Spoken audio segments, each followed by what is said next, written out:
Hola, ¿cómo están? Soy Gustavo González, en canal de Artefigura. Bien, conversamos unos instantes nomás acerca de nuestros temas de concepto y cómo es la captación y la representación en la pintura, en este caso de la luz, el color, la materia, ¿no? Y cómo es que nosotros podemos representarla en la pintura. Bien, este cuadro todavía le faltan las estrellas. Voy avanzando poco a poco y ustedes me acompañan de cuando en cuando mientras hacemos un poco de conversación de taller, ¿no?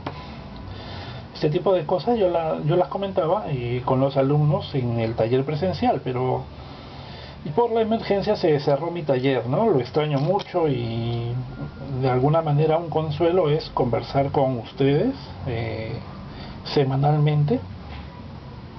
Aunque ahora estoy haciendo algunos vídeos que son más cortos, tal vez, más ligeros, de temas puntuales. Bien, entonces, en la pintura, como habíamos dicho anteriormente, una buena costumbre clásica es de representar las luces por medio de empastes más gruesos, ¿no? Siempre hemos escuchado eso. Los empastes gruesos representan muy bien a las luces, ¿no? Las luces cargadas. Este es un panel entelado y unas frutas ahí. Pero también he traído algunos ejemplos reales. Y por el contrario, conforme uno va avanzando la representación en la pintura hacia las sombras, la buena costumbre es que estas sombras sean pintadas, empastadas digo, pero de una manera más delgada, ¿no? Las luces más pastosas, más gruesas, de manera que haya una reflexión y opacidad más cargada, y las sombras hacer lo contrario, que sean más delgadas, un poco más, ¿cómo podríamos decir? Menos relieve, menos resaltantes, ¿no? Un poco más apagadas en cuanto a la textura. Muy bien, cuando nosotros entonces representamos los colores y conforme van avanzando en unos objetos tridimensionales, porque nosotros somos de una tendencia realista, ¿no es cierto? No confundir como si fueran postulados de todo tipo de pintura, ¿no? Opaco, transparente, eso le va a servir, como les digo, a los pintores realistas, naturalistas. Bien, pero a los pintores de un corte más simbólico, de una estética más decorativa, o qué sé yo, desde otro tipo de visión artística, no, eso no les interesa, no les es fundamental, no es una regla que puedan ellos considerar. Bien, entonces, por ejemplo, tengo un durazno un poco verde. Pero ¿qué pasa con la luz y su volumen? ¿Cómo es que nosotros representamos este volumen, ¿no? Veo la luz que viene de la ventana y no ofrece brillo, porque la piel del durazno justamente es afranelada, ¿no? Es como una tela suave, la piel del durazno.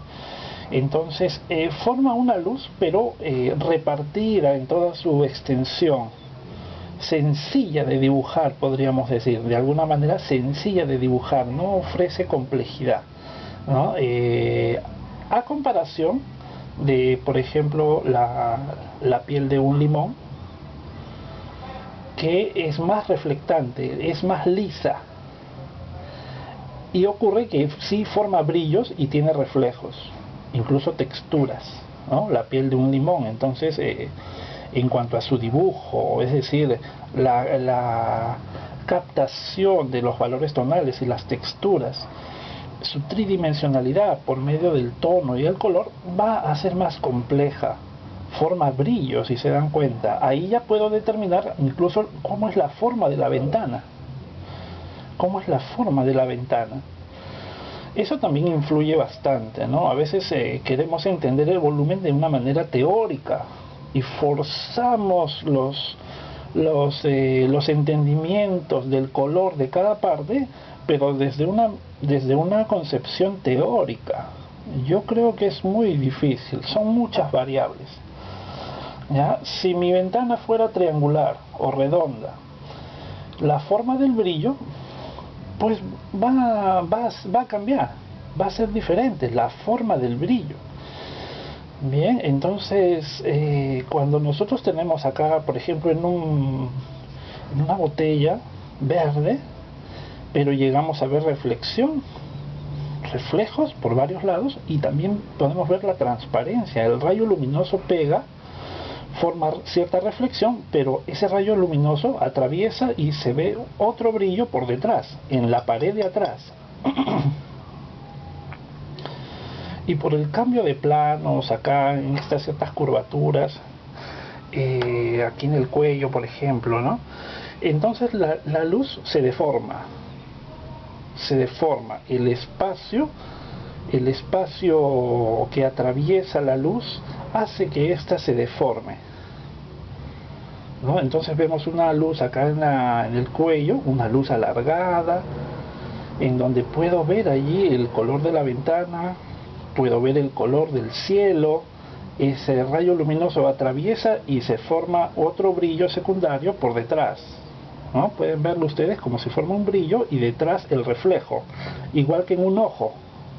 En el ojo vemos que viene el rayo de luz, hace un brillo, pero en la parte de atrás del globo ocular, que es cóncava, también se ilumina, y por eso es que vemos el color del ojo como un reflejo.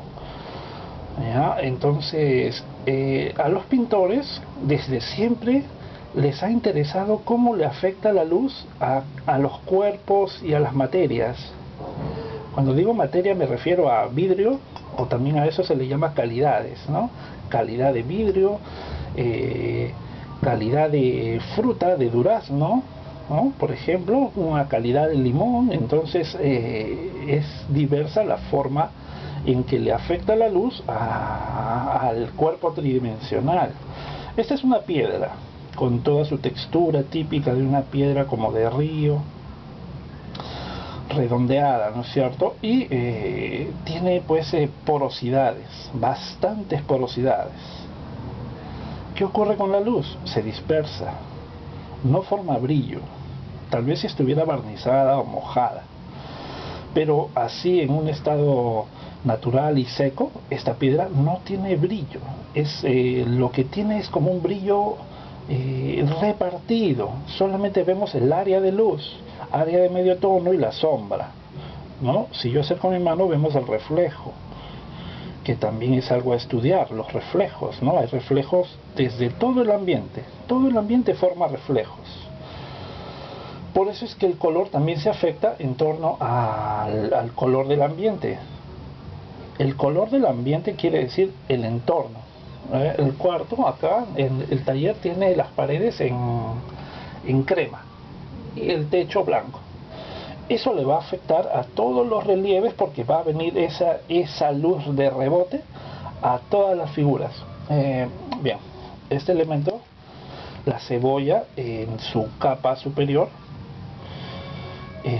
fíjense cómo forma un brillo, pero es un brillo mate. No es el mismo brillo que vemos en el limón, que sí es un brillo como más cortado, más atrevido, ¿no es cierto? Más complejo, ¿ya? Aquí más bien los tonos van avanzando suaves hacia la luz y hasta que forma el brillo. En cuanto al color, ¿qué podríamos decir? Determinar primeramente de qué color es el rayo luminoso. En este caso es el del cielo, por la ventana, en este caso. Entonces sabemos que el cielo es gris, es celeste. Entonces esa luz que baña ahí, y sobre todo en el brillo, es muy fría, es muy parecida al color del cielo, que a su vez se va a mezclar con el color de la luz de la cebolla. Bien, entonces vamos acercándonos progresivamente al color local. Cuando nosotros hacemos las gamas de color, Pues pensamos en un color local, el color de la cebolla, el color general de la cebolla. El color local, como ya hemos investigado, digamos, acá en el taller, ese color local viene a estar en el medio tono, de forma general. Pero siempre habría que ver que el elemento que estamos estudiando, el elemento corpóreo, no cambie de color en su superficie, ¿no? Por ejemplo, en la mano, que es algo que siempre nosotros hacemos, la piel, pues la yema de los dedos suele ser más sonrosada, ¿cierto? A diferencia de la parte dorsal es de un color de piel general. Pero lo mismo ocurre con la nariz, las orejas, las mejillas. De pronto cambian de color. Entonces hay que estar listos para ese juego variado de la realidad. En el caso de esta cebolla, por ejemplo, yo puedo observar claramente que aquí se forman unos tonos de rojo muy hermosos en una especie de violáceos o rosas violáceos, y en este lado se ven más cálidos. No sé si la cámara lo puede llegar a resaltar, captar, pero yo les cuento que es así como se ve. Entonces el pintor tiene que estar listo a no dejarse simplemente guiar por un postulado teórico, sino observar cada elemento en particular y poder representar lo que está sintiendo y viendo en ese caso particular. No formar cánones en la mente. Y si vamos a formular teorías para poder pintar, que sí también son necesarias, claro, pues estas deberían estar sometidas a una idea universal, ser tan generales que cumplan para la mayor cantidad de objetos. Bien, pero siempre estar listos a la observación directa. Por eso es que a este curso lo llamamos laboratorio del color. Entonces lo que hacemos es observar, primeramente observar qué es lo que está pasando. De acuerdo a lo que está pasando, reflexionamos. Hay una luz fría, el elemento es variado en su color local, ¿no? Entonces voy a tener que hacer un esfuerzo en la paleta para ir consiguiendo esas pequeñas zonas de variación en el color local. Hay cierto reflejo incluso del ambiente, de la parte de arriba incluso, y simplemente dejarme llevar por lo que yo estoy sintiendo y viendo. Mediante esa experimentación libre del pintor inicial, o incluso el pintor de nivel intermedio, ¿no? Que un poco de repente ya ha olvidado lo hermoso que es estudiar el elemento tal cual lo ve allí. Entonces nos dejamos llevar por ello, ¿no? Por la experimentación, la observación directa. Y cuando tenemos ya esas experiencias, nuestra mente formula un concepto con el cual ya puede darse cuenta de las generalidades, ¿no? Conformamos una fórmula tal vez, y en cada caso cuando regresamos al modelo la comprobamos, ¿no? Yo no enseño nada que no pueda ser comprobado en la realidad. No me gusta ser un profesor teórico solamente. Yo prefiero lo que estoy enseñando, te lo voy a tratar de demostrar por medio del modelo. Tiene que ocurrir en el modelo real. ¿Ya? Pues el tipo de pintura que elaboramos en el taller es naturalista, académico naturalista. Bien, ojalá pudiera mostrar más cosas. Veamos entonces, esta es una pintura en donde sí efectué la técnica en donde las sombras son más delgadas y las luces son más pastosas, ¿no? Nuestra regla general. También me consultaban en los videos anteriores sobre, creo que fue el amigo Jeff, me hablaba sobre Sargent, ¿no? Y cómo era que Sargent aparentemente no cumple esa regla. Yo creo que aparentemente, porque si nos ponemos a investigar los bocetos que hacía Sargent y los cuadros que dejó en proceso, pues nos damos cuenta que él avanzaba por capas. Él avanzaba por capas, ¿no? Acá se puede distinguir. Hemos visto con estos acercamientos en las imágenes que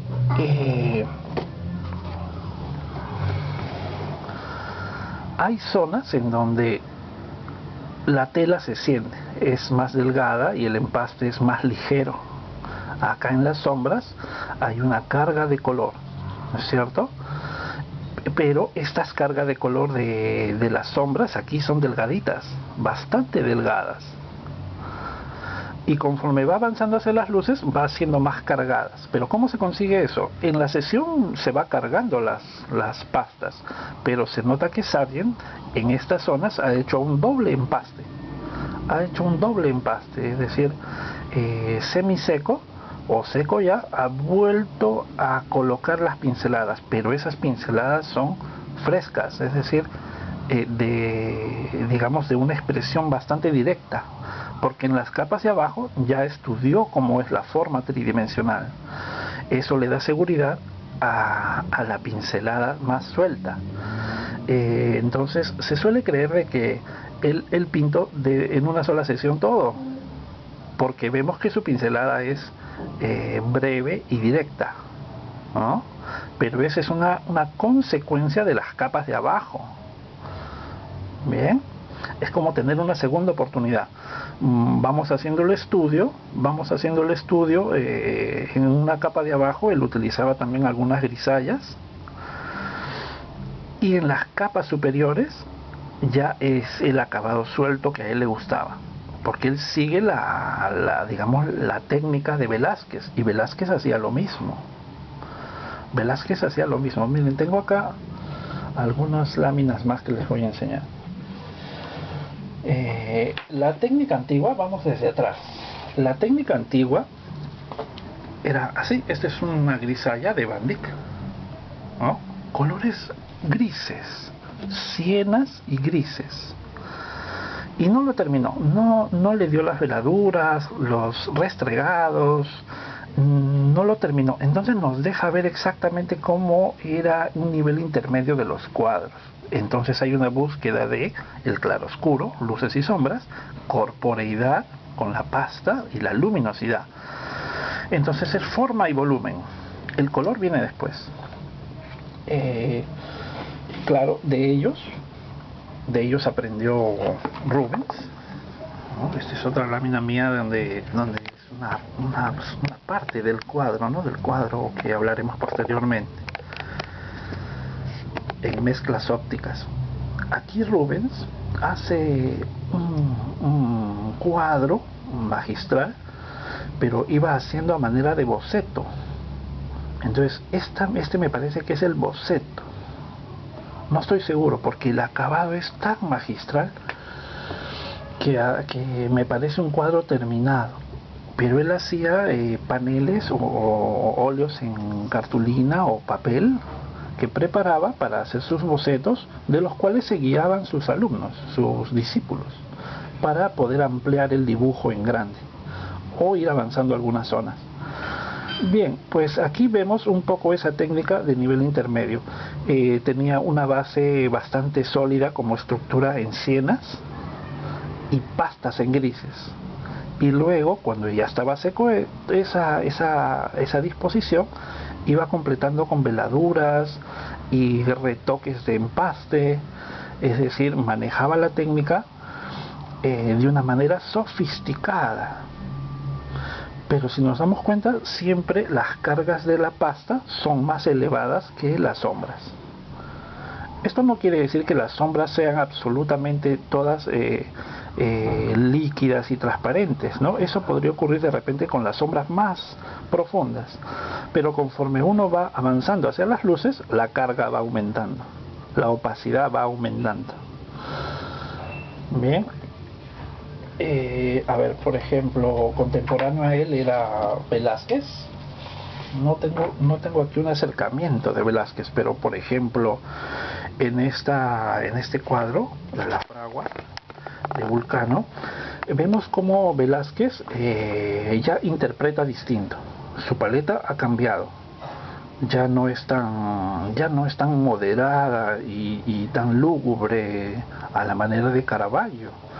Ya es más colorida, ¿no? Miren, los cuerpos son luminosos. Incluso se atreve a colocar un naranja cerca a un azul. Entonces lo que él quiere es dar un mensaje de vivacidad plena en este sector, ¿no? En este sector ahí. Muy bien, es como una sorpresa y equilibra muy bien el color con toda esta zona de grises. Eso en cuanto a la parte compositiva. Pero vemos que él también lo que va haciendo es generar luminosidad con grandes áreas de grises, las sombras son más delgadas, los cuerpos luminosos son más cargados en su pasta. Bien, y va logrando esas sensaciones tridimensionales poderosas que a él le encantan, ¿no? Un cuadro a estudiar. Entonces, digamos, el siglo XX, bueno, estas cosas ya no tienen, no tiene, los pintores nuevos ya no tenían apego al pasado, ¿no? Eso se quedó, digamos, hasta el 19, ¿no? Con los académicos que observaban la síntesis de Velázquez y lo representaban así, de esa manera. Por ejemplo, Rubens es más clásico. Él tiene toda la estética clásica. En cambio, Velázquez era un pintor para los futuros pintores, ¿no? Su tipo de síntesis y de captación casi fotográfica, ¿no? De los instantes, observen los gestos, ¿no? Son instantáneos. Era su tipo de estética, el instante. Bueno, eso le gustó mucho a los académicos posteriormente del 19, ¿no? Los pintores naturalistas veían entonces en Velázquez alguien que había triunfado en esa estética. Este, por ejemplo, es un cuadro de Waterhouse, ¿no? No, perdón, no es de Waterhouse, es de Solomon, ¿no? Es una parte de su cuadro. También tengo el cuadro, a ver, vamos a ver.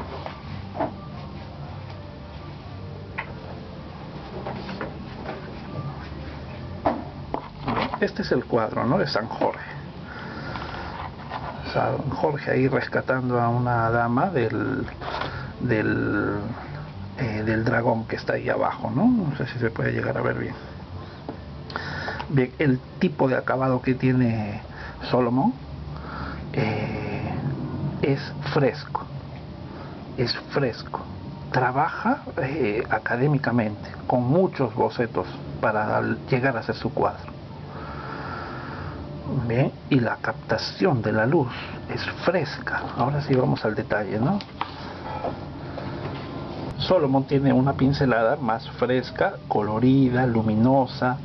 Siempre trabaja con bastantes bocetos, ¿no? Bocetos con el modelo, bocetos compositivos. Por eso es que su cuadro se nota muy bien elaborado, muy bien razonado y le da una estética fresca, ¿no? Ya están convencidos que ese es el camino. Este es otro cuadro de él muy conocido, el Sansón y Dalila. Vemos como ya es una captación a la manera de Velázquez, ¿no? El drama, el instante. Él elige el instante preciso para causar una conmoción en el espectador. Pero fíjense la cantidad de sombras que son de un nivel de pasta menos elevada que las luces, ¿no? Hay más opacidad en las luces y progresivamente hacia las sombras se nota más delgado, ¿no? Ese tipo de elaboraciones entonces es tradicional y exquisita pictóricamente, ¿no? Nos da entonces la sensación de luz natural, corporeidad natural. Si no, obsérvenlo acá, en otro cuadro, ¿no? Finalmente, este es el Ajax, ¿no? Ajax y Cassandra se llama, es un detalle, ¿no? Es un cuadro conocido también de Solomon. Vemos entonces que en las luces hay un levantamiento del empaste, es decir, de repente el estilo de estos pintores del 19 ya no es exactamente igual, digamos, al de Rubens, ¿no? Rubens sí utilizaba veladuras y las manchas de sombras son muy delicadas, delgadas, las sombras profundas, ¿no? Es decir, él trabajaba por capas y capas. En el caso de los pintores del 19, los modernistas, es decir, que ya consideraban una pintura de tratamiento más fresco, al igual que el naturalista, entonces se nota que las sombras siguen siendo más delgadas que las luces. Las luces son más elevadas, incluso dejaban para semiseco y hacían una doble capa. Entonces fíjense el nivel de iluminación que tiene esos cuerpos, ¿no? Por eso es el golpe de luz y color que afecta, ¿no? Nos afecta y nos conmueve visualmente, ¿no? A los que nos agrada la figura humana, por ejemplo, ¿no? Las sombras del fondo. También hay muchas veces una cierta norma que se va siguiendo en donde los empastes del fondo no deben ser tan elevados como los empastes de las figuras en primer plano. Bien, claro, se presupone entonces que se trata de una regla para hacer los fondos y que no llamen mucho la atención en cuanto al relieve, la carga de empaste, ¿no? O sea, si nosotros vemos muchas pinceladas levantadas en el fondo, pues se nota plano, se notaría plano, ¿cierto? Y no nos ayudaría para la expresión de delante atrás. Entonces dejemos los fondos retirados, dejémoslos más llanos en cuanto a la pincelada, ¿no? El maestro de ese tipo de acabados era Whistler, ¿no? Que hacía un acabado de empaste, pero este empaste no podía ser igual en el medio tono y en las sombras y en el fondo y en la figura. Entonces lo que hacía él era justamente buscar texturas ásperas de empaste delgado, muy delgado y frotado. Entonces se veía hasta la tela, se veía la tela, ¿no? La tela como teñida. Y luego ya iba elevando el empaste. Entonces cuando uno observa eso, siente una variedad en el acabado, hay más lenguaje, y eso estoy seguro él lo aprende de Velázquez, ¿no? En Velázquez, cuando vemos los acercamientos a los cuadros, notamos que hay una variedad en la captación por la densidad de la materia óleo, ¿no? Desde las capas delgadas y progresivamente va alzando. Bien, dije que iba a ser breve, pero me demoré mucho. Bien, les dejo entonces, pueden ver los enlaces del curso Laboratorio del Color. Les dejo eso y tienen otros cursos más ahí en el catálogo del blog. Hasta luego, un abrazo para todos.